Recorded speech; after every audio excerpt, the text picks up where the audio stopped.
જય માતાજી, કેમ છો બધાય? આજે જો ખોડિયાલમાની જન્મ જયંતિ છે તો ખાસ કરીને બધાય ખોડિયાલમાને કેક નો કાપો ને તો કંઈ વાંધો નહીં, ખાલી એક મુઠ્ઠી એક લાપસી કરશો ને તોય માં શિકાર લેહે. માને તો લાપસી પ્રિય છે, મગ બનાવો લાપસી એ સાચું ખોડિયાલમાની પ્રસાદી છે. શ્રીફળ વધારો, સાકર એ માને પ્રિય છે. અને માને ધાબરી ઓઢાડો, નવા કપડાં પહેરાવો, એ જ સાચું છે. ખોડિયાલમાની જન્મ જયંતિ છે આજે, તો ખાસ કરીને ખોડિયાલમાના ભજન ગાઓ, કીર્તન કરો, ખોડિયાલમાની માળા જાપ જપો, એ સાચું છે. ખોડિયાલમાના ગરબા ગાઓ, જાગરણ કરો, ખોડિયાલ જયંતિ રહ્યો, આજે એ સાચું મહત્ત્વ છું.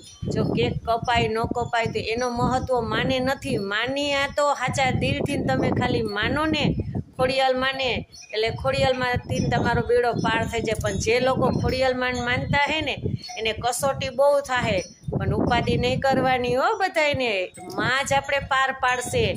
મને ખુદ ખોડિયાલમાં ઉપર વિશ્વાસ છે અને નાનપણથી જ હું ખોડિયાલને માનું છું. તો જે લોકો ખોડિયાલમાન માનતા હે ને એને કસોટી તો બહુ જ થઈ જ હશે. અને જો મારી વાત સાચી હોય તો તમે બધાય મારી ચેનલમાં સબસ્ક્રાઈબ કરજો, શેર કરજો ને આગળ મોકલજો. જય ખોડિયાલમાં.